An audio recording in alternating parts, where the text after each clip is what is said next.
하나님께서 우리에게 주신 말씀 베드로전서 1장 3절에서 9절 말씀입니다. 이제 제가 하나님의 말씀을 봉독하겠습니다. 우리 주 예수 그리스도의 하나님 아버지께 찬양을 드립시다. 하나님께서는 그 크신 자비로 우리를 새로 태어나게 하셨습니다. 그리하여 그는 죽은 사람들 가운데서 예수 그리스도가 부활하심으로 말미암아 우리로 하여금 산 소망을 갖게 해 주셨으며 썩지 않고 더러워지지 않고 낡아 없어지지 않는 유산을 물려받게 하셨습니다. 이 유산은 여러분을 위하여 하늘에 간직되어 있습니다.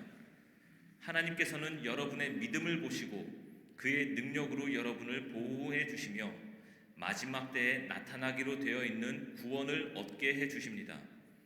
그러므로 여러분이 지금 잠시 동안 여러 가지 시련 속에서 어쩔 수 없이 슬픔을 당하게 되었다 하더라도 기뻐하십시오.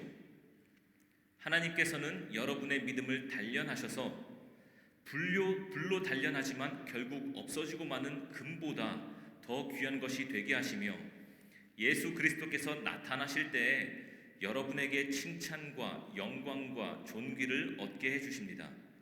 여러분은 그리스도를 본 일도 없으면서도 사랑하며 지금도 그를 보지 못하면서도 믿으며 말로 다 표현할 수 없는 즐거움과 영광을 누리면서 기뻐하고 있습니다.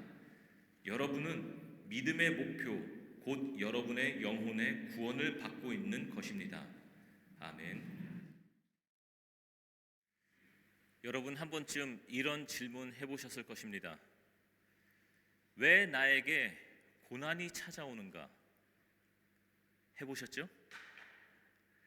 나는 하나님을 믿는데 왜 이렇게 힘든 일을 겪어야 하지? 내가 이렇게 하나님을 믿는데 어쩌면 누구에게도 말하지 못한, 말할 수 없는 상처를 가지고 홀로 밤잠을 설치신 분도 있을 것입니다. 아니면 하나님을 믿는 사람들은 그런 고난, 고민 이런 게 없어야 할까요? 아닙니다. 믿음이 있다고 해서 고난이 사라지는 것은 아닙니다.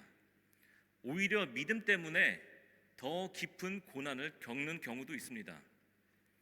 우리가 오늘 함께 나누려는 베드로전서의 말씀은 바로 그런 고난의 한가운데 있었던 초대교회 성도들에게 주신 하나님의 위로와 격려입니다. 이 편지를 쓴 베드로는 예수님의 십자가, 그 죽음과 부활을 직접 목격했던 사람이었습니다. 그는 당시 로마 제국 안에서 믿음 때문에 심한 고난을 겪고 있던 성도들에게 이 편지를 보냈습니다.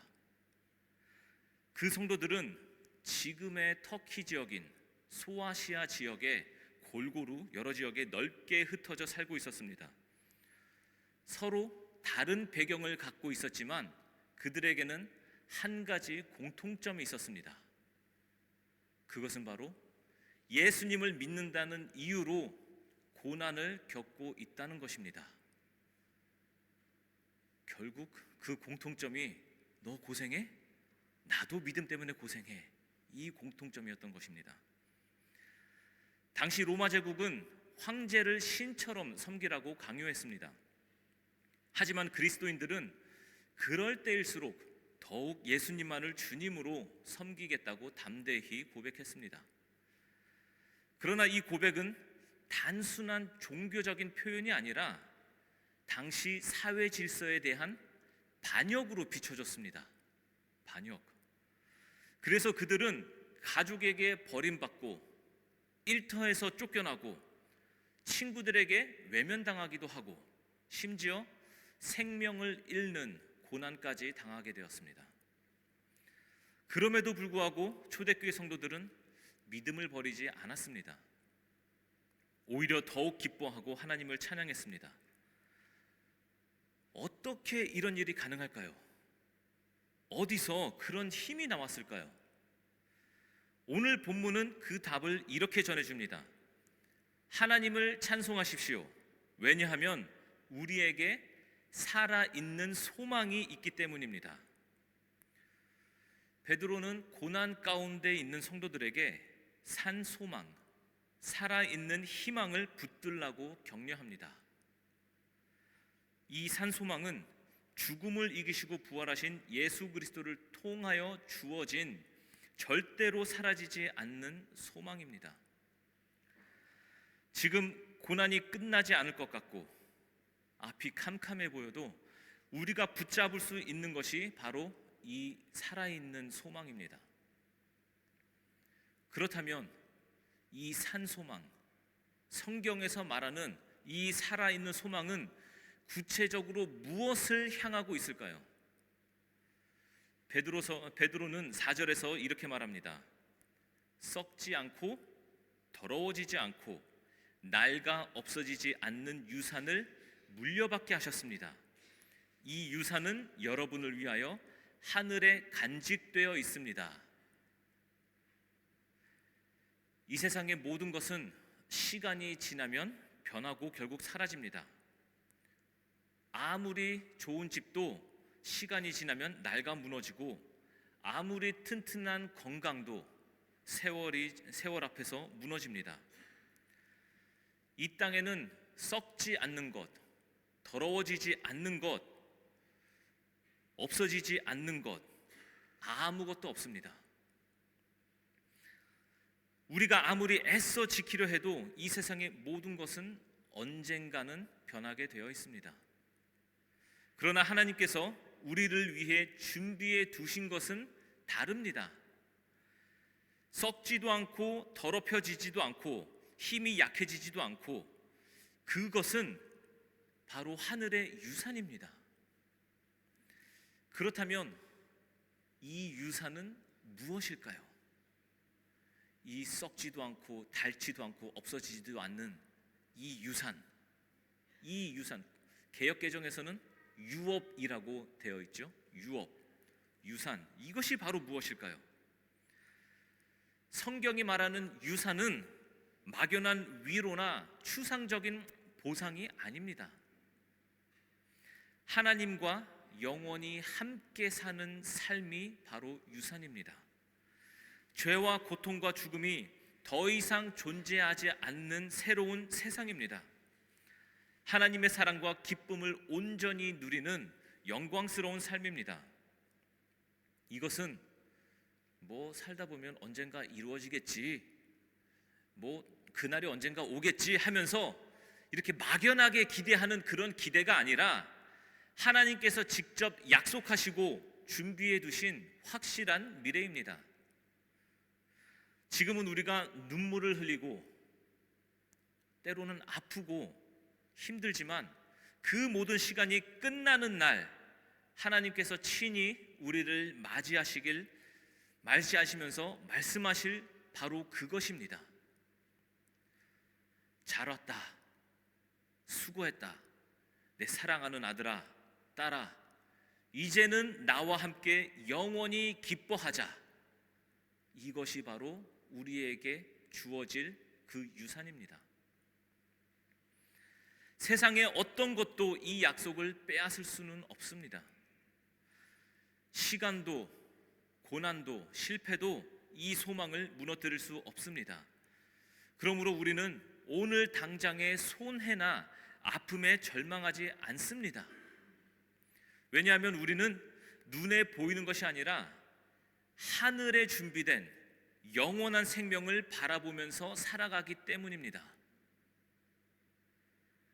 지금 내 손에 아무것도 없는 것 같아도, 지금 내 삶이 힘들고 무너지는 것 같아도 하늘에는 하나님께서 준비하신 놀라운 약속이 우리에게 기다리고 있습니다. 그래서 우리는 넘어지지 않습니다. 그래서 우리는 포기할 수 없습니다. 우리에게는 하늘의 유산이 있기 때문입니다. 그러나 여기서 또 하나의 중요한 질문이 생깁니다. 오늘은 질문이 많이 생기죠? 이렇게 크고 놀라운 유산과 같은 소망이 있는데, 그것을 믿으면 되는데 과연 나는 그날까지 믿음을 지킬 수 있을까? 내가 할 수 있을까? 내가 이렇게 연약한데 혹시 중간에 포기하거나 넘어지지는 않을까? 베드로는 이 질문에 대해 5절에서 분명하게 대답합니다. 하나님께서는 여러분의 믿음을 통해 그의 능력으로 여러분을 보호해 주시며 마지막 때에 나타나기로 되어 있는 구원을 얻게 해 주십니다. 우리가 끝까지 믿음을 지킬 수 있는 이유는 우리의 결심이 강해서가 아닙니다. 내 자존감이 높아서가 아닙니다. 우리의 의지, 그것이 특별해서가 아닙니다. 하나님께서 우리를 지키시기 때문입니다. 하나님은 우리를 그냥 내버려 두지 않으십니다. 우리가 넘어질 때에도, 믿음이 흔들릴 때에도 하나님은 우리를 붙잡아 주십니다.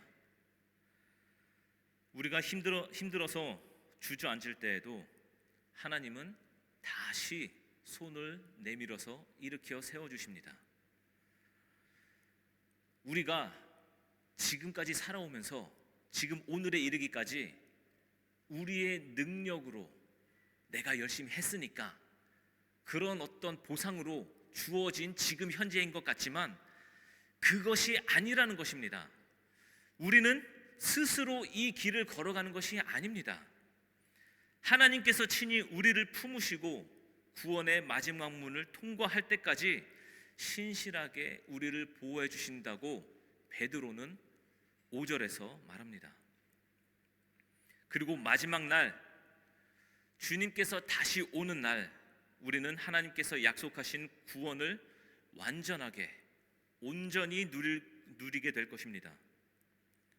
그러므로 지금 우리의 믿음이 약해 보일 때에도, 내가 좀 형편없어 보일지라도 두려워할 필요가 없습니다. 혹시 내가 믿음이 약해서 끝까지 못 가는 것 아닐까? 이런 걱정할 필요가 없습니다.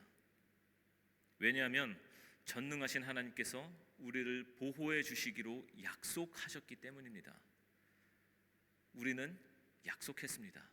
하나님과 약속했습니다. 그 믿음 안에서 우리의 구원은 결코 흔들리지 않습니다. 근데 우리의 현실은 여전히 쉽지 않습니다. 그렇죠? 아무리 우리가 이 약속을 믿고 간다고 해도 우리에게 주어진 현실은 여전히 쉽지 않습니다. 우리가 이 땅을 살아가는 동안 여전히 고난과 시험거리는 우리 주변에 있습니다. 계속해서 유혹해오고 어떻게 하면 나를 넘어뜨릴까? 그런 위험들이, 그런 어려움들이 늘 우리 주변에 있습니다. 내가 믿음이 있다고 해서 고난이 사라지는 것이 아닙니다. 오히려 때로는 믿음 때문에 더 큰 아픔과 더 큰 눈물을 흘리기도 합니다. 베드로는 이 사실을 숨기지 않았습니다. 믿으면 모든 일이 잘 풀릴 거라고 말하지 않았습니다. 오히려 그는 고난의 현실을 솔직하게 인정했습니다. 그러면서도 베드로는 담대히 말합니다. 그 고난 속에서도 우리는 여전히 기뻐할 수 있다. 이제 베드로는 어떻게 고난 중에도 기뻐할 수 있는지 계속해서 우리에게 한 절 한 절씩 보면서 이렇게 풀어주려고 합니다. 6절 말씀을 함께 보겠습니다. 그러므로 여러분이 지금 잠시 동안 여러 가지 시련 속에서 어쩔 수 없이 슬픔을 당하게 되었다 하더라도 기뻐하십시오. 여기서 베드로는 우리 인생에 여러 가지 시련이 있다고 말합니다. 네, 그렇습니다. 우리 인생에 참 다양한 형태의 고난이 찾아옵니다.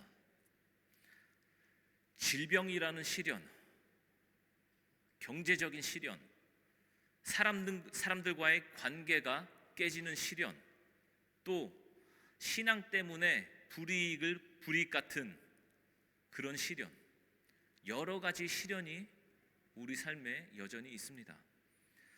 이런 시련들은 때때로 우리를 근심하게 만듭니다. 우리를 흔듭니다. 믿음이 있다고 해서 고통이 아예 사라지는 건 아닙니다. 우리 주사 맞을 때 믿습니다 하고 맞아도 아파요, 안 아파요? 아파요. 그런 고통은 상관없는 거예요. 그냥 주어진 거예요. 믿는 사람도 아픕니다. 믿는 사람도 눈물을 흘립니다. 하지만 베드로는 이런 고난을 이렇게 표현합니다. 잠시 동안.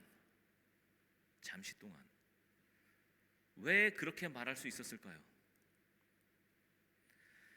베드로는 우리의 삶을 하나님의 영원의 관점에서 바라보고 있었습니다. 이 인간의 삶을 어쩌면 찰나와 같은 이 순간을 하나님의 영원, 끝이 없는 그 관점으로 바라보고 있기 때문입니다. 지금 우리가 당하고 있는 고난이 아무리 길고 힘들어 보여도 하나님의 영원한 영광과 비교하면 그것은 마치 잠깐 있었던 아침 안개처럼 햇살이 비치면 금세 사라지는 그런 안개처럼 잠깐 스쳐가는 것에 불과하다는 것입니다. 우리는 종종 지금의 고난이 끝없이 이어질 것처럼 여기기도 합니다. 이 고통 언제 끝나나?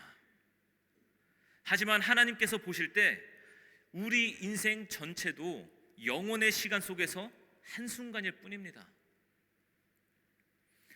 그러므로 우리는 지금 잠시 동안 근심할 수는 있습니다. 아플 수도 있고 울 수도 있습니다. 그러나 이 모든 것이 끝나고 나면 우리는 하나님이 약속하신 영원한 소망을 바라보며 참된 기쁨을 누리게 될 것입니다. 그래서 베드로는 말합니다. 지금은 근심하지만 결국에는 크게 기뻐하게 될 것이다. 여러분 지금 힘든 시간을 보내고 계십니까? 그 고난이 끝나지 않을 것처럼 느껴지십니까? 그러나 우리는 기억해야 합니다. 지금의 고난은 잠시 동안입니다. 우리에게 영원한 소망이 기다리고 있습니다. 이어서 7절 말씀을 함께 보겠습니다.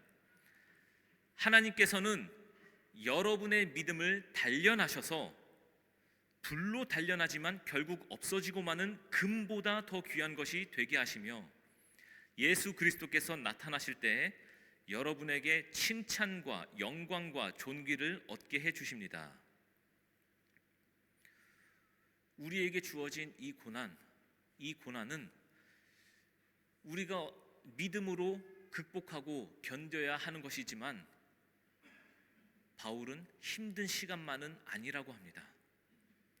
하나님께서 이 시간을 통해 우리를 빚어가고 계시다고 말합니다. 특별히 오늘의 믿음을 더욱 단단하게 다듬고 계십니다. 요즘 금값이 많이 올랐는데, 그쵸? 엄청나게 올랐죠? 네, 저도 잘 알고 싶지 않은데 그냥 들려요. 금값이 많이 올랐다고. 전혀 상관없는데. 금, 여전히 귀한 보물이잖아요. 그런데 베드로는 이렇게 말합니다. 아무리 귀한 금도 결국은 사라진다. 가치가 없어진다. 하지만 하나님께서 단련하시는 믿음은 금보다 훨씬 더 귀하고 영원히 남는다. 지금 우리가 겪고 있는 이 고난, 그 모든 시간을 하나님께서 보고 계십니다. 내가 당하는 이 고난, 하나님께서 보고 계시고 이 세상의 그 무엇보다도 더 귀한 시간으로 여기고 계십니다. 그리고 주님이 다시 오시는 그날 하나님은 직접 우리를 인정하시고 잘했다.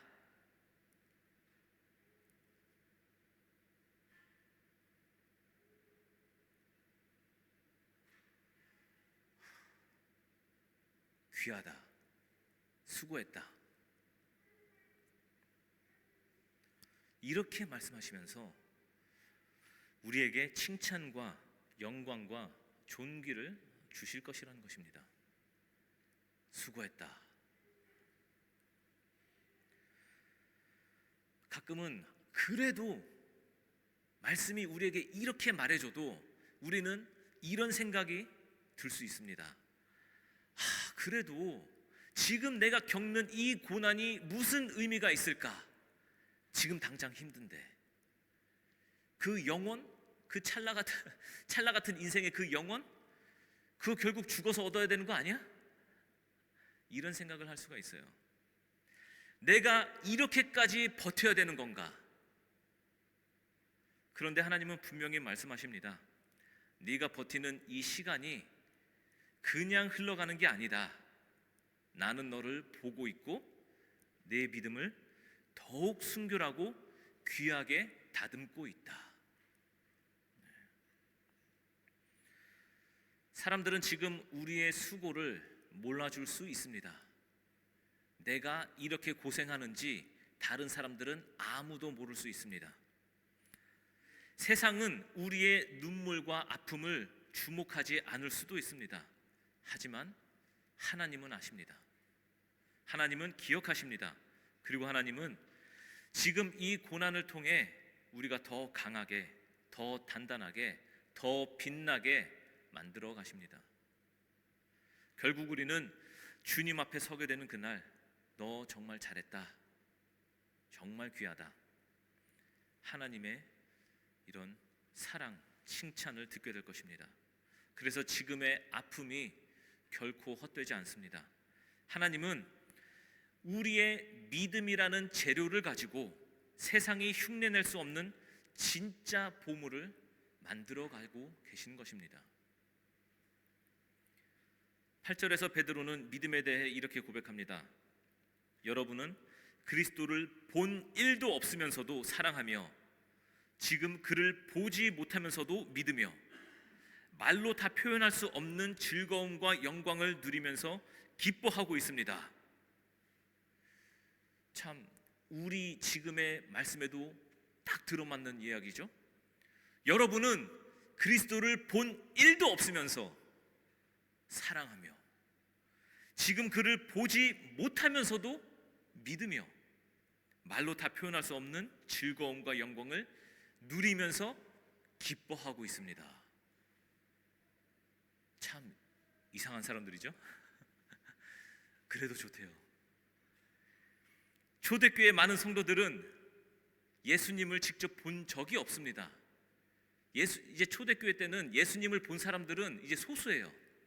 예수님을 보지 못한 사람들이 더 많아졌어요. 베드로처럼 예수님과 함께 식사하거나 직접 말씀을 들었던 경험이 없었습니다. 우리도 마찬가지입니다. 우리는 눈으로 부활하신 예수님을 본 적이 없습니다. 하지만 그럼에도 우리는 예수님을 사랑합니다. 예수님께서 우리를 위해 십자가에서 죽으셨고 다시 살아나셨다는 사실을 믿습니다.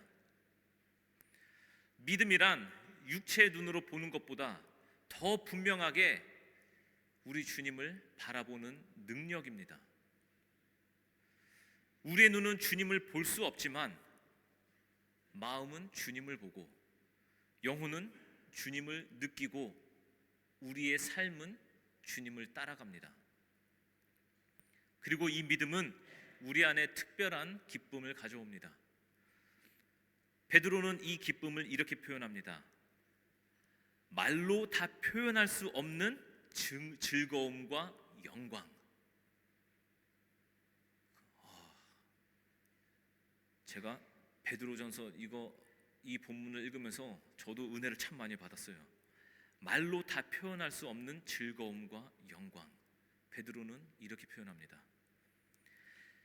세상이 주는 기쁨은 다 조건이 있습니다. 이유가 있습니다. 원하는 일이 잘 풀릴 때 우리에게 기쁨이 주어집니다. 그리고 건강할 때, 다시 회복했을 때 기쁨이 주어집니다. 그리고 돈을 가지고 있을 때 누릴 수 있는 것을 누릴 때 기쁨이 주어집니다.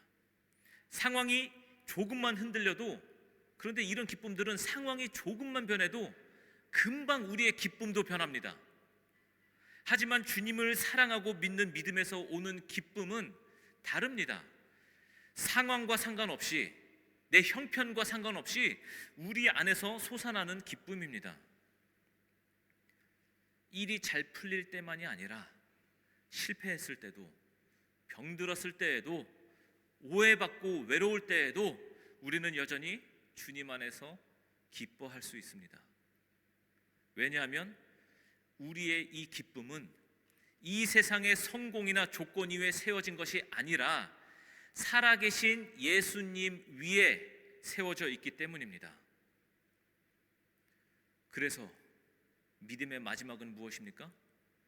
베드로는 이 편지의 흐름을 따라 믿음의 여정이 향하는 최종 목적지를 분명하게 말합니다. 9절 말씀을 보겠습니다. 여러분은 믿음의 목표, 곧 여러분의 영혼의 구원을 받고 있는 것입니다. 믿음의 목표, 곧 여러분의 영혼의 구원. 우리가 이 땅을 살아가면서 붙들고 있는 믿음은 그저 오늘 하루를 겨우 버티기 위한 것이 아닙니다. 우리의 믿음이 그런 값싼 믿음이 아니에요. 오늘 하루 어떻게 좀 생명을 더 유지하려고, 그것을 위해서 믿는 믿음이 아니라는 것입니다. 우리가 힘들 때 단순히 잠깐의 위로를 얻기 위해 믿는 것도 아닙니다. 믿음에는 방향이 있습니다. 믿음에는 분명한 목적지가 있습니다. 그 믿음의 마지막, 그 믿음의 결론이 무엇이라고요? 영혼의 구원. 지금 우리가 힘겹게 붙들고 있는 이 믿음, 눈물로 견디고 있는 이 순종, 때로는 쓰러질 것 같은 몸을 일으켜서 다시 걸어가는 이 발걸음은 결코 헛되지가 않습니다. 우리가 드린 작은 순종 하나하나가, 우리가 흘린 눈물 한 방울 한 방울은 모두 하나님 앞에 기억되고 있습니다. 믿음을 끝까지 붙드는 사람에게는 하나님께서 약속하신 완전하고 영원한 구원이 기다리고 있습니다. 이 구원은 단순히 죽어서 천국 간다, 그 말로 다 설명할 수 없는 것입니다. 하나님께서 약속하신 구원은 죄에서 완전히 자유롭게 되고 하나님과 영원히 함께 살며 다시는 눈물도 고통도 아픔도 없는 곳에서 완전한 생명을 누리는 것입니다. 요한계시록 21장 4절은 이렇게 말씀합니다. 하나님께서 그들의 눈에서 모든 눈물을 닦아주실 것이며 다시는 죽음이 없고 슬픔도 없고 울부짖음도 아픔도 없을 것이다. 하나님께서 우리의 눈물을 닦아주실 것이라고 말씀하십니다. 지금 이 땅에서는 울 일이 참 많습니다. 그렇죠? 병들 때도 서러워서 울고, 상처받을 때도 서러워서 울고, 하지만 믿음의 마지막에는 하나님이 친히 우리 눈물을 닦아주시는 그 날이 기다리고 있습니다. 영원히 아프지 않고, 영원히 슬퍼하지 않고, 영원히 헤어지지 않는 세상. 믿음의 여정의 끝, 우리 인생의 마지막에는 하나님의 품 안에 안기는 가장 영광스럽고 찬란한 날이 기다리고 있습니다. 그렇다면 우리는 오늘을 어떻게 살아가야 할까요? 베드로가 들려준 이 소망의 말씀을 우리 삶 속에 구체적으로 적용해 봅시다. 우리는 어떻게 살아야 할까요? 첫째는 우리의 고난을 영혼의 관점에서 바라보십시오. 지금 당하는 고난이 아무리 힘들어 보여도 영혼의 관점에서 보면 그것은 잠시 스쳐 지나가는 것입니다. 지금 우리의 눈에는 고난이 너무 크게 보일 수 있습니다. 끝이 안 보일 것 같을 때도 있습니다. 하지만 하나님의 시간표 안에는 이 모든 고난은 영원한 영광을 이루기 위한 아주 짧은 순간에 불과합니다. 지금 내 눈에 보이는 것만 바라보지 말고, 내 눈에 지금 이 육신의 눈에 보이는 것만 바라보지 말고 그 너머에 있는 것, 하나님의 시선으로 바라볼 수 있는 것, 영혼을 준비하고 계신 하나님의 계획을 바라보십시오. 둘째는 고난 속에서 하나님을 더 깊이 의지하십시오. 지금 고난을 당하고 계십니까? 하나님을 더 깊이 의지하십시오. 고난은 단순히 우리가 견뎌야 하는 고생이 아닙니다. 고난은 하나님이 우리 믿음을 더 단단하게 빚으시는 시간입니다. 고난은 우리를 깎아냅니다. 고난은 우리를 정결하게 합니다. 고난은 우리 속 깊은 곳에 숨어있는 잘못된 의지처들, 힘들 때마다 내가 피했던, 내 마음속으로 피했던, 위안 삼았던 것들을 걷어내고 오직 하나님만 바라보게 합니다. 세상은 고난을 피하려 하지만 성도는 고난 속에서 오히려 하나님을 더 깊이 경험하며 자라납니다. 지금 고난 한가운데 계십니까? 하나님을 더욱 의지하십시오. 하나님은 결코 여러분을 혼자 내버려 두지 않으십니다. 하나님은 지금도 여러분의 손을 꼭 붙들고 계십니다. 셋째는 부활의 산 소망, 부활의 살아있는 소망을 매일 기억하며 감사하십시오. 우리는 부활 신앙을 믿는 사람들입니다. 우리가 오늘도 포기하지 않고 살아갈 수 있는 이유는 우리 안에 살아있는 소망이 있기 때문입니다. 그 영원한 소망이 우리 안에 있기 때문입니다. 이 살아있는 소망, 산소망은 어디로부터 옵니까? 우리가 소망을 품을 수 있는 이유가 어디서부터 옵니까? 바로 부활하신 예수님께로부터 옵니다. 예수님께서 지금도 살아계시기 때문에 우리는 절망하지 않고 다시 일어설 수 있습니다. 내 삶이 뜻대로 풀리지 않을 때에도, 몸이 아파서 병원 진단서를 들고 한숨을 쉴 때에도, 사람들에게 오해받고 억울한 일을 당했을 때에도 이게 끝이 아니다, 주님이 다시 세워주실 것이다 하는 소망이 우리 안에 살아 있습니다. 그래서 우리는 오늘 하루를 살아갑니다. 그래서 우리는 눈물을 닦고 다시 일어섭니다. 그저 막연하게 잘 될 거야를 믿는 것이 아니라 살아계신 예수님을 믿기 때문에 오늘도 감사할 수 있는 것입니다. 주님은 어제도 우리를 사랑하셨고 오늘도 여전히 사랑하시고 내일도 변함없이 우리를 사랑하실 것입니다. 이 확실한 사랑을 기억하며 하루하루를 믿음으로, 감사함으로 우리 함께 걸어갑시다. 초대교회 시대에 폴리캅이라는 교부, 신앙의 선배가 있었습니다. 그는 로마 당국 앞에서 이렇게 고백했습니다. 나는 일평생 동안 주님을 섬겼습니다. 내가 일평생 주님을 섬기는 동안 그분은 단 한 번도 나를 버리신 적이 없습니다. 그런데 내가 어찌 조금 더 살아보겠다고 나를 구원하신 주님을 부인할 수 있겠습니까? 내가 어찌 조금 더 살아보겠다고 이제까지 나를 버리신 적이 없는 그분을 내가 어찌 배반할 수 있습니까? 폴리캅은 고난 앞에서도 두려워하지 않았습니다. 결국 그는 순교했고 영원한 영광의 자리로 돌아갔습니다. 우리 이 믿음으로 살아갑시다. 이 믿음으로. 지금 우리의 삶이 고난 중에 있다고 해도 부활하신 주님을 바라봅시다. 하늘에 간직된 유산을 붙들고 바라보며 살아갑시다. 믿음의 목표, 영혼의 구원을 소망하며 끝까지 믿음의 경주를 달려갑시다.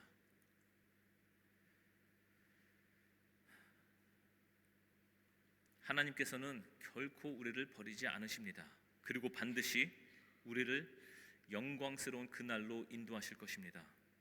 이 부활의 산 소망을 품고 고난을 이기며 믿음의 경주를 완주하는 우리 모두가 되기를 주님의 이름으로 축복하며 기도합니다. 기도하겠습니다.